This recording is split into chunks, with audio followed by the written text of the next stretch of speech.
আসসালামু আলাইকুম ওয়া রাহমাতুল্লাহ। আ একজন ভাই আমাকে প্রশ্ন করল যে, "ভাই সে আমাকে অনেক ভালোবাসে, আবার সে আমাকে অবহেলা করে এবং এতটাই অবহেলা সে আমাকে করে যে আমি এখন তার কাছে রীতিমতো অপমানিত হচ্ছি, তুচ্ছ-তাচ্ছিল্য হচ্ছি। বাট আমি কিছুই করতে পারতেছি না। সে আমাকে তার মতো করে চালাচ্ছে সবসময়।" এখন আমি ওই ভাইটাকে এটা বলতে চাই যে, "ভাই আগে যেই মানুষটা আপনার প্রতি আকর্ষিত ছিল, যে মানুষটা আপনার সাথে ছিল, সেই মানে সেই আপনিটা কি এখনকার আপনি?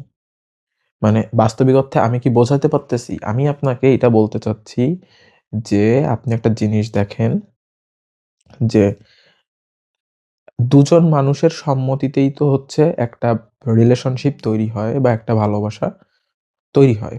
তো যখন এই সম্মতিটা আপনারা দুজন মিলে দিছিলেন, যখন রিলেশনশিপে আসছিলেন, তখনকার আপনি আর বর্তমানের আপনিটা কি এক আছেন? অবশ্যই না। কেন জানেন? কারণ আপনি অতিরিক্ত ভালো ভাই। ঠিক আছে? আপনি অতিরিক্ত ভালো। আপনি সবকিছু উজাড় করে দিয়ে তাকে ভালোবাসছেন। আপনি আপনার গার্লফ্রেন্ডকে স্ত্রীর মতো করে ট্রিট করছেন। ওয়াইফ ম্যাটেরিয়াল বানাইতে চাইছেন। পক্ষান্তরে আপনি তার কাছে ডে বাই ডে হইছেন অবহেলার পাত্র, বঞ্চনার পাত্র, লাঞ্ছনা করার মতো একজন মানুষ। এটার জন্য ভাই আপনি দায়ী। একটা জিনিস দেখেন, ওই যে এটা সবাই জানে যে হীরার মূল্য সব জায়গায় হয় না। বুঝছেন? মানে সহজলভ্য জিনিস, ঠিক আছে? হীরাকেও মানুষ কয়লা মনে করে। আসলে হীরা যদি মানুষ অতিরিক্ত পায়, তার কাছে হীরারেও কয়লার মতো মনে হয়। আমি এইটা বোঝাইতে চাচ্ছি যে সহজলভ্য হয়ে গেছেন ভাই। বুঝছেন? আপনি হয়ে গেছেন সস্তা। আমি বলতেছি না যে আপনার প্রিয় মানুষটি খারাপ, আপনার প্রিয় মানুষটি প্রতারণা করতেছে। আমি আপনার সাথে সহমত। সে ভালো। বাট ব্যাপারটা হইছে কি, তার ইগো লেভেলটা বেড়ে গেছে। সে দেখতেছে সে আপনার উপরে জুলুম করতেছে। আমি ঠিক বলতেছি কিনা? সে আপনার উপরে জুলুম করতেছে। সে আপনার উপরে যেমন খুশি তেমনভাবে নিপীড়ন করতেছে, অত্যাচার করতেছে। বিনিময়ে আপনি কি করতেছেন? আপনি হয়তো কাঁদতেছেন বা মন খারাপ করতেছেন অথবা মন খারাপ করে কথা বলতেছেন তার সাথে। এতে তার ইগো স্যাটিসফাইড হচ্ছে। সে তো এইটাই চাচ্ছে এই মুহূর্তে যে সে অন্যায় করুক বা সে আপনার উপরে জুলুম করুক, কিন্তু আপনি যেন তার উপরে কোনো প্রতিশোধ নিতে না পারেন, বরং আপনি কষ্ট পান। কারণ আমরা সবাই জানি যে জুলুম জিনিসটা আমরা সহ্য করতে পারি না। অন্যায় করাটা আমাদের উপরে আমরা সহ্য করতে পারি না। তাহলে কেন সে করতেছে? সে তো আপনার ভালোবাসার মানুষ। কেন করতেছে? কারণ সে মজা পাচ্ছে। তার ইগো স্যাটিসফ্যাকশন হচ্ছে। ইগো স্যাটিসফাইড হচ্ছে। তো এমতো অবস্থায় আপনাকে আসলে একটু শক্ত হতে হবে ভাই। ঠিক আছে? আপনার অবশ্যই একটা না একটা দুর্বলতা আছে। বুঝছেন? এই দুর্বলতাটার জন্য আপনি শক্ত হতে পারেন না। শুধু যদি বলেন যে, "ভাই আমি তারে পাগলের মতো ভালোবাসি।" না, এটা না। আরো দুর্বলতা আছে। হয়তো আপনি ভাবেন, "যদি আমি তাকে হারায় ফেলাই, তাহলে আমি কি তার মতো করে আরেকটা মেয়ে পাবো?" ঠিক আছে? এটা হচ্ছে সবথেকে বড় ভয় ছেলেদের ভেতরে। ঠিক আছে? তারপরে আরো অনেক কিছু আছে, হতে পারে সে আপনার ভাই গার্লফ্রেন্ড তো বিভিন্ন রকমের হয়। অনেকে অনেক টাকা-পয়সা খরচ করায়। অনেকে দেখা যাচ্ছে আপনি বাদাম কিনে দিয়েও তার সাথে প্রেম করতে পারতেছেন। সো আপনি চিন্তা করতে পারেন যে সে তো খুব সাশ্রয়ী গার্লফ্রেন্ড। তো আমি এখন এরকম গার্লফ্রেন্ড কি পাবো? তো ভাই একটা কথা কি জানেন? আপনি একটা ছেলে মানুষ। যেহেতু আমাকে একজন ভাই প্রশ্ন করছে, তো আমি সেই ভাইয়ের উত্তর থেকে উত্তর দিচ্ছি, প্রশ্নর থেকে। যে আপনি একটা ছেলে মানুষ ভাই।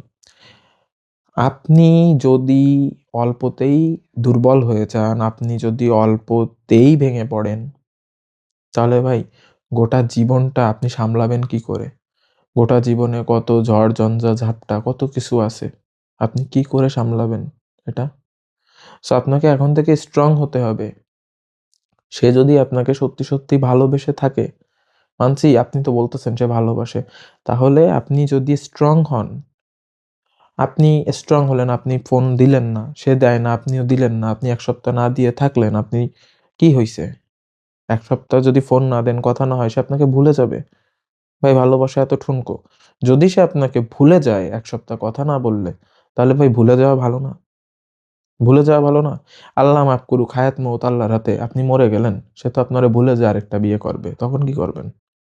বলেন তখন কি করবেন? তো ছেড়ে দেন ভাই। ভালো যদি সে বেসে থাকে, তবে অবশ্যই সে আপনাকে মিস করবে। সে আপনার মানে শূন্যতাটা অনুভব করবে। সেই আপনার কাছে আসবে। যদি তার ভুল থাকে সে আপনাকে সরিও বলবে, আপনার কাছ থেকে ক্ষমাও চাবে। বাট সে ভুল করতেছে, সে জুলুম করতেছে, সে আপনার সাথে অন্যায় করতেছে। বিনিময়ে আপনি বারবার যে হাত হাত জোড় করে মাপ চাচ্ছেন, সরি বলতেছেন, ক্ষমা চাচ্ছেন। শুধুমাত্র তার সাথে একটু কথা বলার জন্য, একটু দেখা করার জন্য। কেন ভাই? এত ছটফট কেন হবে? হুম? এত ছটফট কেন হবে ভাই? এত ছটফট করার তো কোনো দরকার নেই। যত ছটফট করবেন সে তো আরো খারাপ হবে। হ্যাঁ? আস্তে, আস্তে আপনি তো তাকে অলরেডি খারাপ বানায় ফেলাইছেন। সে নিজে জানতেছে যে সে আপনার সাথে একটা অন্যায় করতেছে। তারপরেও সে অন্যায়টা চালায় যাচ্ছে এবং আপনাকে কষ্ট দিয়ে যাচ্ছে। সো আপনি যদি তারপরেও তার কাছে খালি নত হতে থাকেন, আর হতে থাকেন, আর হতে থাকেন, তাহলে তো সে আরো জুলুম করবে, আরো অন্যায় করবে। তখন কি করবেন? হ্যাঁ? জানেন পুরুষ মানুষ কিন্তু বেশি মানসিক চাপ নিতে পারে না।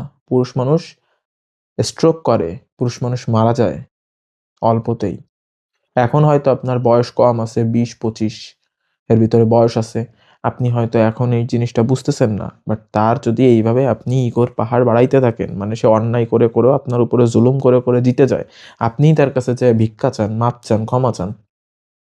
তাহলে তো ভাই বয়স যখন ৪০ এর উপরে হবে আপনি তো নিতে পারবেন না। শুধু তো চোখ থেকে পানি পড়া পর্যন্ত তখন আপনার সীমাবদ্ধতা থাকবে না। আপনার তো বুকে ব্যথা শুরু হয়ে যাবে। আপনার তো হার্ট অ্যাটাক হবে ভাই। তখন কি করবেন? হ্যাঁ?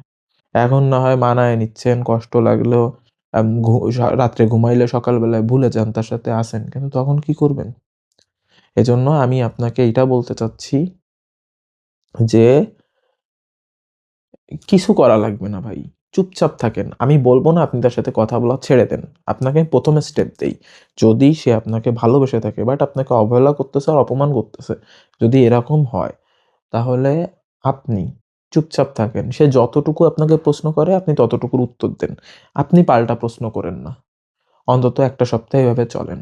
আপনার ফোন দেয়া লাগবে না, আপনার তেমন খোঁজখবর করা লাগবে না।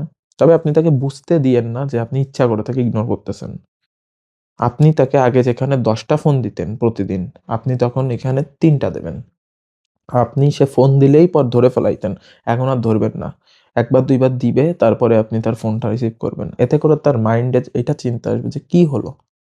আগে ছাগলে যেরকম টানিছি, দড়ি বেঁধে, বেঁধে, রশি বেঁধে, বেঁধে সেরকম টানতাম আর চলে আসতো। আর এখন কি হইছে ভাই?